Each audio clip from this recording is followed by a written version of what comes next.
All right, we're back from break. And now we have Roy Lang III joining us from MTVs Caged. He's the ring announcer for Roy. What's the organization? It's Ring Rulers is the one that's featured on the show. All right. How long have you been with the organization? Well, I've been with them since their second show. I think they've done, between the pro and amateur shows, they're closing up toward 100 shows. But the first one was back in, I think, the beginning of 2008. So, you're more than 4 years now. So, it's been pretty interesting. Wow, that's a lot of shows in that short amount of time. That's got to be stressful. Yeah, I'm wrong. I actually just looked. It was the beginning of 2007, so 5 years now.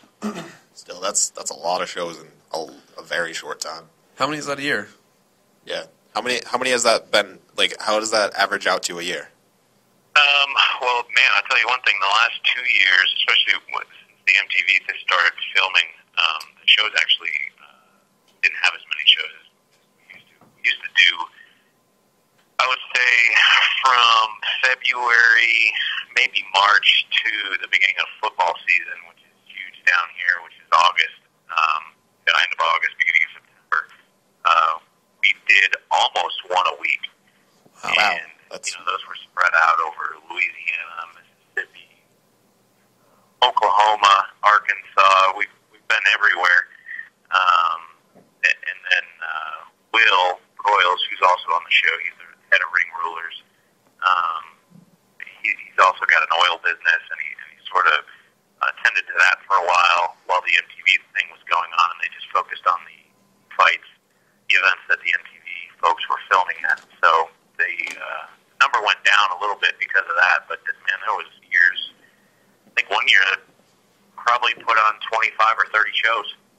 That's ridiculous. And it's and that was not every state has amateur MMA, but we're lucky down here in this region to have quite a few states that allow it, and obviously it's becoming. Certainly, when they started in 2007, it was popular, but it's even skyrocketed since then. Oh yeah. Could you explain the Louisiana amateur rule set? Because I know it's a little different than up here in Pennsylvania. We wear shin guards, and you don't strike to the head when your opponent's on the ground. So going back a long time. I mean, Louisiana was one of the first homes of the UFC. When it got regulated, when Zufik took over, Louisiana was a hot spot and one of the states that actually welcomed the UFC. One of the few states that welcomed the UFC. So the state's boxing commission, the Louisiana Boxing Commission, which actually handles MMA, it's actually called the Louisiana Boxing and Wrestling Commission. One of these days maybe they'll work MMA in there, since MMA is certainly their biggest ticket right now. But they've always worked closely with Nevada rules, and it's they're the same rules. And in amateur, obviously, the only difference is the elbows. You can't in Louisiana, you can't have elbows. I know Arkansas, you could have elbows as an amateur, but I think they're getting rid of that. There's a big controversy going on with the rules there right now. But Louisiana rules pretty much mirror Nevada.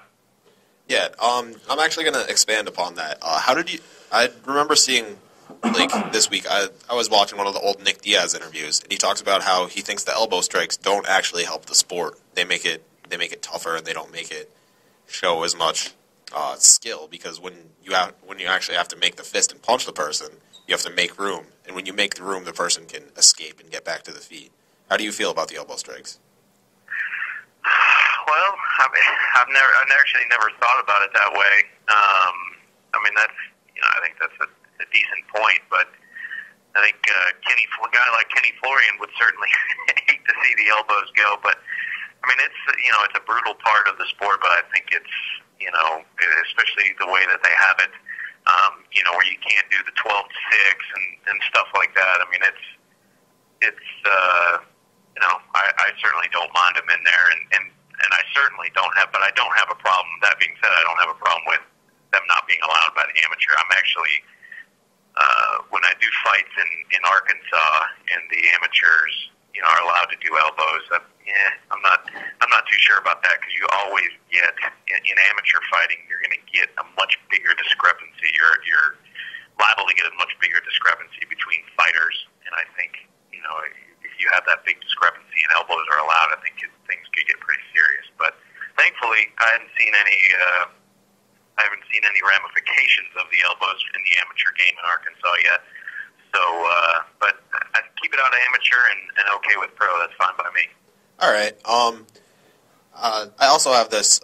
Who have you seen rise out of your area? Because you've seen a lot of shows. Has there any star that we'd know come from from Cage Warriors? Well, a guy that's certainly going to get a title shot here pretty soon in the UFC, I think. Dustin Poirier. He's a ring rulers champ. He actually fought. It was both of their amateur debuts. Is Wes Branch, the guy on the show, the one who's in the car with the garbage bag, trying to cut weight. He fought in his first amateur fight Dustin Poirier, who's now one of the biggest up and comers in the UFC, and like I said, he'll get a title shot here pretty soon. He's headlining in May, right? Is also a ring rulers champion. He fought, I think, about roughly 5 fights in the WEC right before the merger. I think his last fight, I want to say it was after the merger, so it was considered UFC, but I can't verify that for sure. But he was right when the merger happened. He won a couple ring rulers belts. Christian Fulgham, another ring rulers fighter. He was the guy, infamous. He's actually on the show. He's a trainer on the show. But he went to the Ultimate Fighter, and he was the guy who didn't make weight. I'm not sure that's happened before. It was the first show of the season, and he was on the bike and couldn't make weight for the show, so he actually never made it into the house. A couple other guys, Johnny Bedford, who's certainly had some success in the UFC. He was actually in pro division, the cage rulers. There's a couple more, but I mean, we've had several. Chad Lenhart fought Strikeforce, and he's going to be in the UFC here pretty soon. Another guy that fought for us. So a lot of talent down here, and Tim Crater has a gym in South Louisiana. He always sends us good fighters, and that's where Dustin Poirier certainly trains. A little bit of a hotbed down here. I mean, it's not not New Mexico. It's not Greg Jackson's gyms, but we've got a pretty good crop of guys that have certainly climbed the ladder from here. Yeah, this question will actually transition well. I know in Pennsylvania and this area, wrestling and boxing are pretty big. What would the prominent skill be down there? Would it be kickboxing? A kickboxing background? Good question. I would say, I'm trying to think. I think wrestling, which I think we've seen.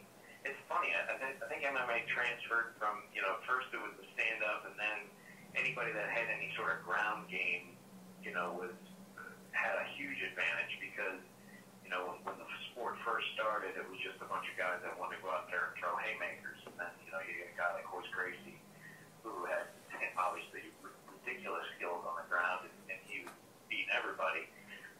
But then as the games evolved, I think it went from a wrestling background, because you could control the cage and you could control in the judge's eyes, you could control the fight. But man, now I just think it's got to be where you can't be just good at wrestling, or you can't just be a wrestling background, or that's going to have the advantage of the stand-up. You have to be now. And I'm telling you, you're seeing this even in the better amateur fights. Not the everyday amateur fights, but you're starting to see it in the top-level amateur fights. You have to be good at everything. And it's certainly, I guess it's a testament to what the UFC has done. It's a testament to what all these promoters all across the country have done, and what the kids, they're not just growing up wanting to play football. You get some of the really good athletes wanting to train MMA. You got to be well-rounded, just like any other sport. Yeah, the sport's definitely advanced a lot. You're seeing those NFL, the cast-off people, Mitrione and Marcus Jones are, clear examples. And I think there were a couple people on the Ultimate Fighter Season 10 that were also NFL. I think Kyle Kingsbury comes to mind quickly. That's one of them. And you're going to, the thing is now you're going to see, instead of getting the cast-offs, you're going to see the athletes from the beginning, train MMA instead of playing football.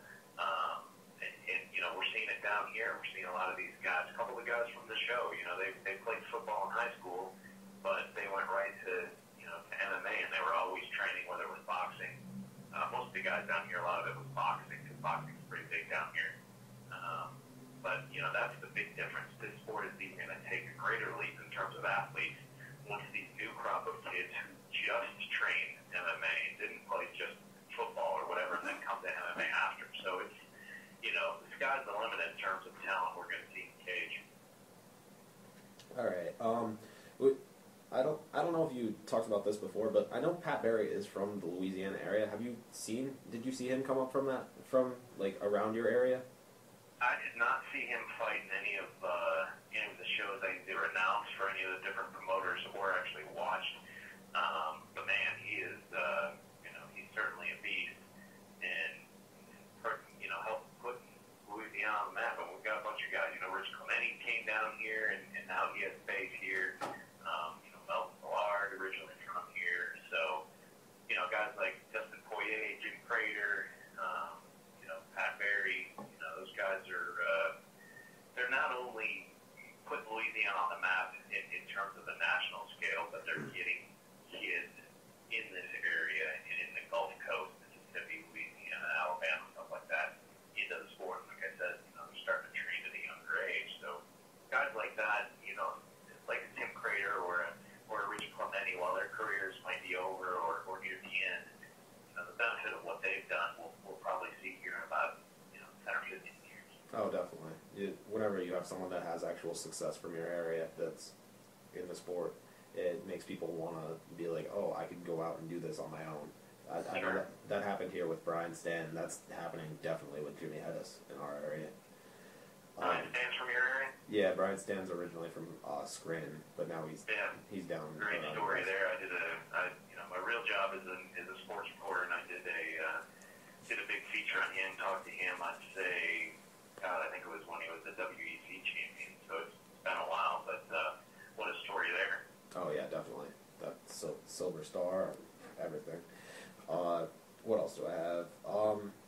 I have a rumor that one of the fighters off your show is going to be getting a spot on the next Ultimate Fighter show. How do you feel about that, and can you confirm or deny or make a comment on that? Well, I definitely can't confirm. I think I've heard the same rumor, and if it's who I would guess it would be, or who I guess I've heard it would be, I'll tell you one thing, it would be well deserved. There's a couple guys. You know, the thing about this show, and you know, you hear a lot of people talk about it in Washington. I mean, it's hard for the hardcore MMA people to understand. You know, these six guys or 7 guys. There's maybe 5 guys, 5 fighters, I guess, that are going to be featured. They show 6 or 7. You know, they're not all aspiring to be UFC guys. Now, there are a couple, and you know, there's a couple guys that are super legit, and this is what they want to do, and they're going to turn pro and all that stuff. So it's, you know, they focus on a group of kids. Some are good, some just do it for fun. You know, there's John Wesley Reed, who's going to have a big fight here coming up. He goes to school 50 hours a week. He's in clinicals. He has a part-time job, and he trains to do MMA. I mean, it's there's some good stories here, and one of them, whether he makes the Ultimate Fighter or not, or you know, any of these guys, whether it's Tony Kelly or Matt Danger, you know, there's a couple of them that really want to do this, whether they make the Ultimate Fighter or whether they, you know, start fighting lower level professional fights and make their way into the UFC. I'm telling you, there's definitely 1 or 2 names from the show that you're going to see. You know, while this show doesn't have time to show what their talent is or the level of their training is, you're going to hear about it. All right.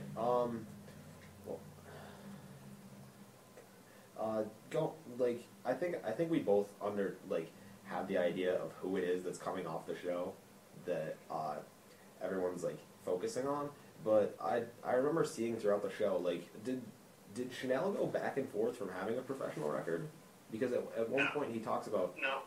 I think I've announced all but, I want to say 2 amateur fights that he's had, because he fought for another area promoter before. But I announced his first fight. It was in Oklahoma in 2008.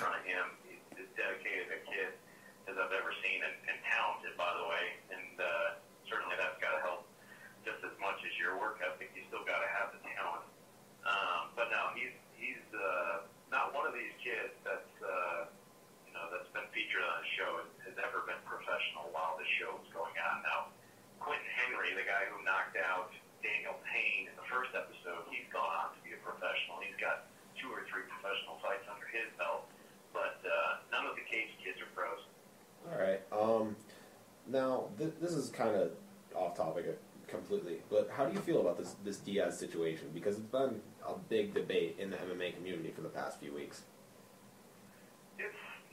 It's unfortunate. The thing is, obviously I don't think too many people are surprised. And I've heard the things. It's marijuana. It's not a performance enhancing drug, and this and that. And despite what your view is on what marijuana does or what it doesn't do or how bad it is or how bad it isn't, they knew going into this that was on the list of banned substances.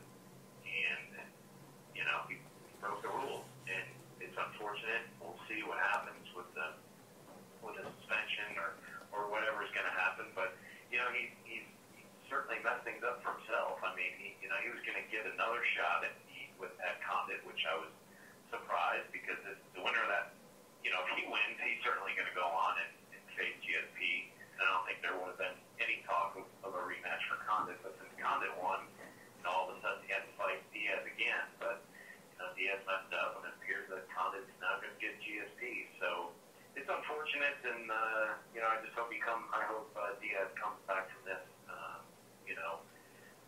with his head on straight, because he's a fun, whether you like him or not, he's an awesome fighter to watch, and there's a lot of those kids, they're great to watch, and you just got to make sure that just like any sport, you got to have your head on straight. So hopefully he's young enough to where he can come back from this and still succeed. Yeah, I definitely agree. But how did you feel did you see the judges' scorecard in the 5th round? Only one of the judges gave him the 5th round. Yeah, that's, it's funny, the judging is certainly any time a fight, a big fight goes all the way, and it's a close decision. I think the judges, there's just so many fights where I look and I wonder what they're looking at. And it's not because I'm not a UFC expert, an MMA expert, or anything like that. It's just depending on your point of view or what, they can tell you. They list the rules of octagon control and takedowns and aggressiveness and this and that in the rules, but it really is how you perceive those rules. And it's different with everybody. That's how you see these crazy decisions. We had one this past week on Caged. I mean, of course, MTV wasn't able to show all the 3 rounds of Chris Anthony and Daniel Payne's fight, but what they showed, I know people, there was sort of an outrage of Daniel didn't win and this and that, but the whole fight was available on MTV, and I think if you go watch, it was, a tough decision.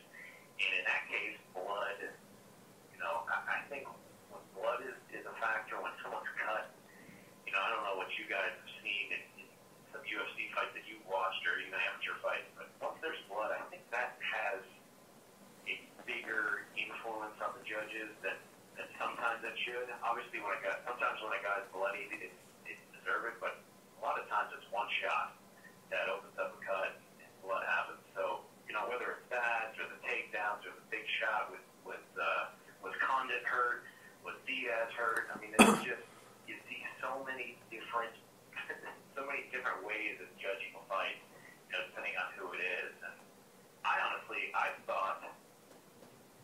remember watching the fight live, and I thought Diaz might edge it out only because normally when a fight is that close, the guy who's considered the better guy sometimes gets the benefit of the doubt. But I certainly did not have any problem with Condit winning that fight. It was a close fight, and Condit is a winner and well deserved. But if it would have been 48-47 Diaz, I wouldn't have a problem with that either. Yeah, I just had the problem with the 49-46 rounds. Yeah, I was shocked. I mean, I think there was 2 cards that were 49-46, right? Yeah, 2 of the judges' cards were 49-46. Yeah, that to me was a little surprising. And like I said, 48-47, fine. 49-46, but in the end, if it's 48-47, 49, it doesn't matter. I mean, if those 2 judges, if it would have been 48-47, it's still Condit, fine. But I'm with you. I definitely did not see a 49-46 fight. Yeah. I would have to say that anything that fight proved that octagon control is not really in the judge's mind at all.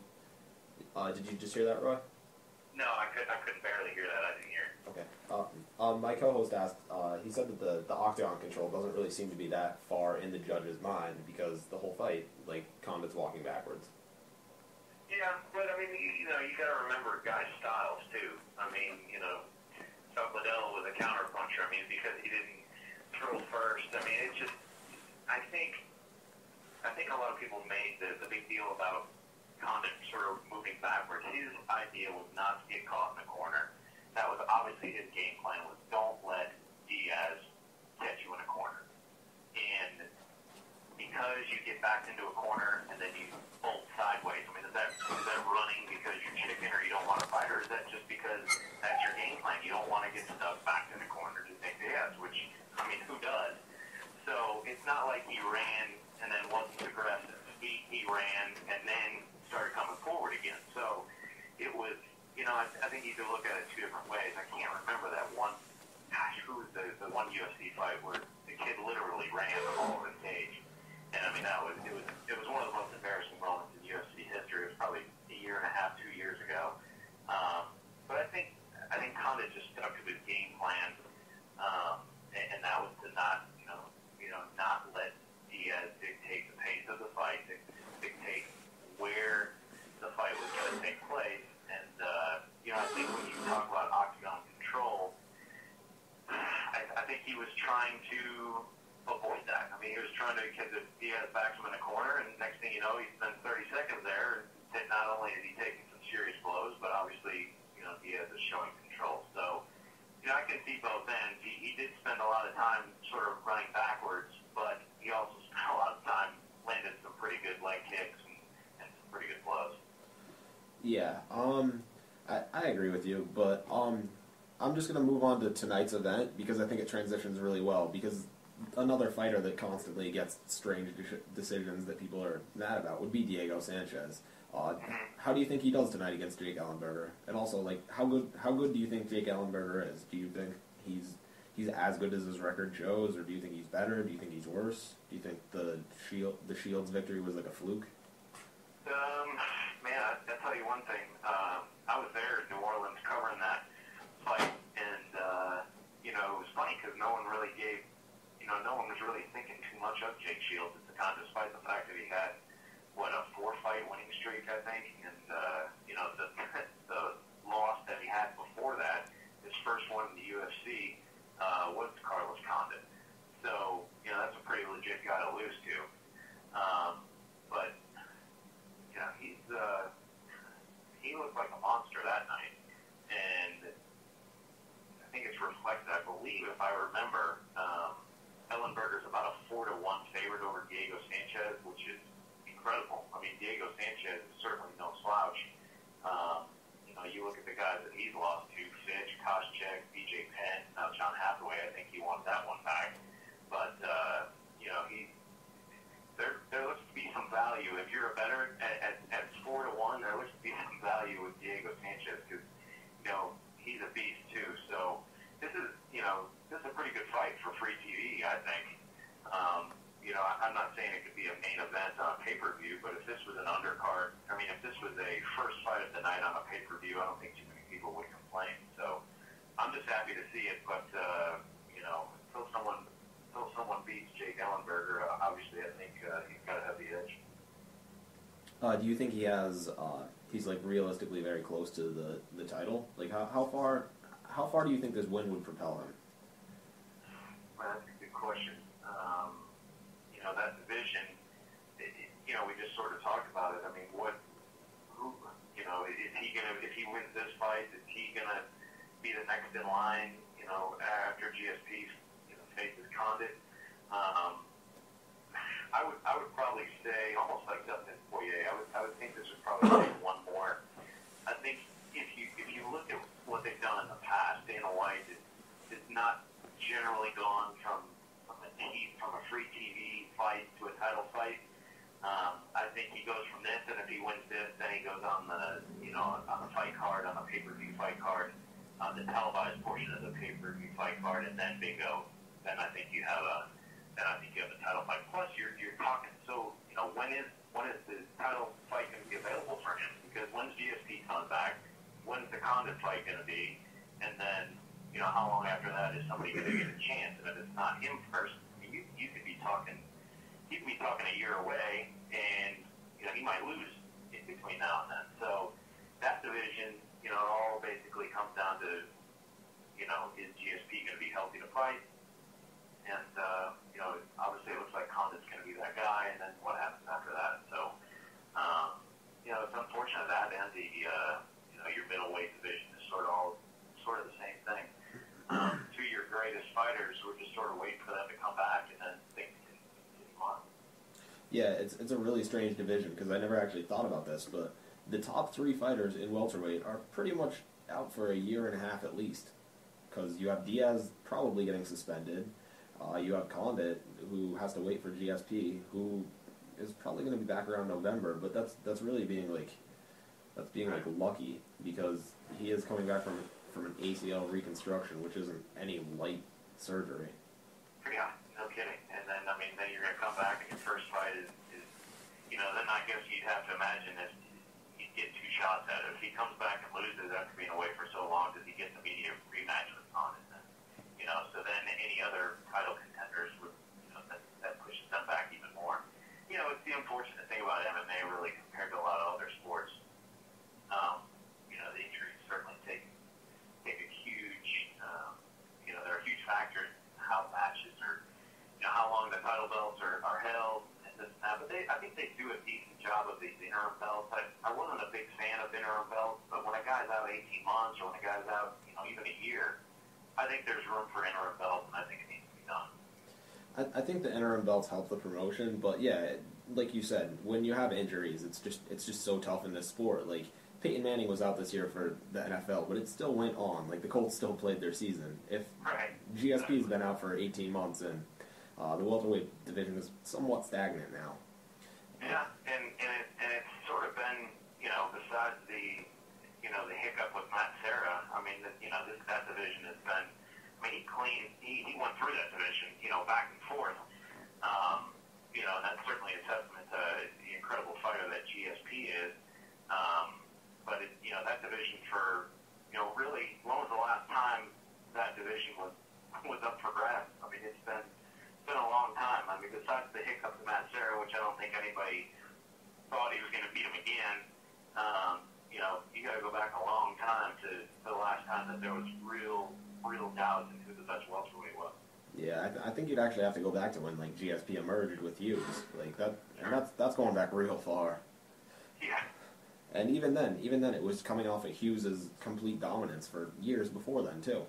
So yeah, the welterweight division, I don't think has actually seen competitiveness as it has in the current year. Yeah, and it's cyclical. You're gonna get times like that. I don't know what you thought about Brock Lesnar, but I heard, and I wasn't one of the guys, but when Brock came on the scene, this guy was gonna dominate the heavyweight division and this and that. God, you look at the heavyweights now. It was just silly to think that this guy who wasn't a mixed martial artist, was gonna dominate that division. I think it'll be cyclical. Before long, and when GSP loses a fight or two, I think the welterweight division, it's just such a great weight. I like the 170 guys. I think, a year from now, maybe 18 months from now, I think that division will probably be pretty stacked. Yeah, I'd completely agree with you. I like the 170 division too because it's where the people that are the biggest top athletes that don't really have options to go to other sports go to. Yep, I agree. I think I was certainly one of the ones when Anderson Silva and GSP were just mowing down everybody. I was just praying that Anderson Silva, they could either, catch weight fine, but I was praying Anderson Silva could get down to 170 or something like that. That would have been pretty fun because I think Anderson Silva is about the, like you mentioned, 170 is about that top weight where you get the athletes like that. And I think Anderson Silva was probably one of the lone exceptions that he could have certainly competed with the speed and the quickness of those guys, and obviously has the power. Yeah, Anderson Silva is a complete anomaly of the sport, and I think it's really hard to judge anyone along the lines of Anderson Silva. But I'm glad that you actually agreed that he should go down in weight. I don't understand why they keep wanting GSP to go up in weight when Anderson Silva started his career at 170. Yeah. And,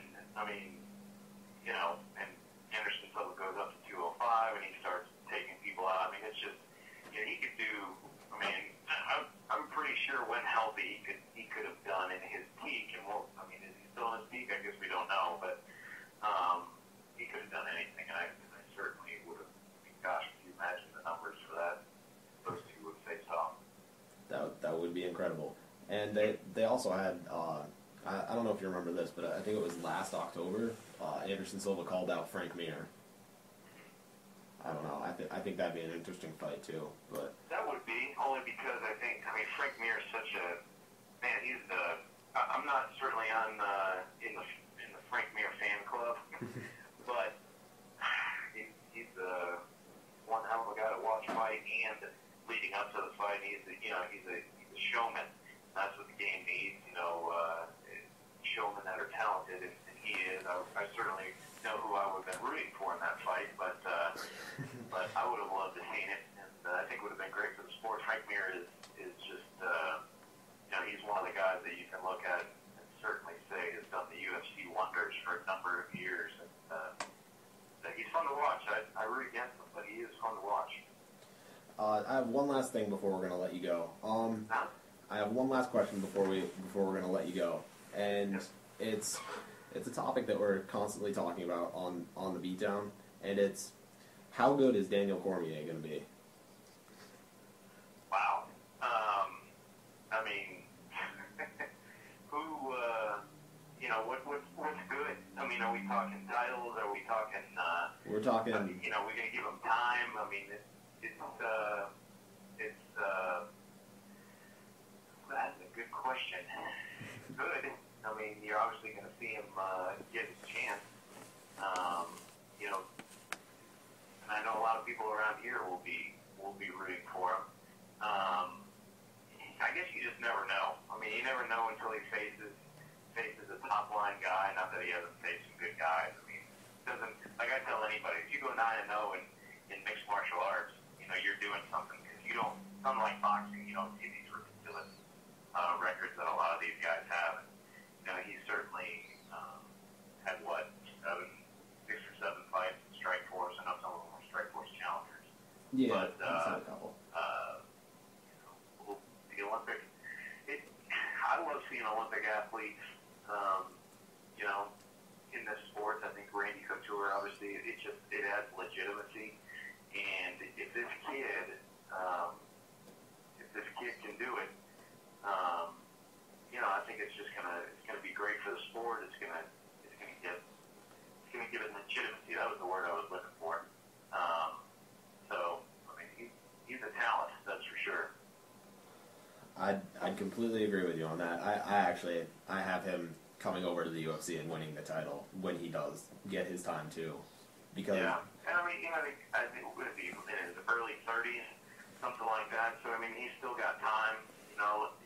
Look at Randy Couture and how long he fought. I think that's the only issue with these guys coming over, as Olympic athletes or whatever, is you don't get their full career as a mixed martial artist.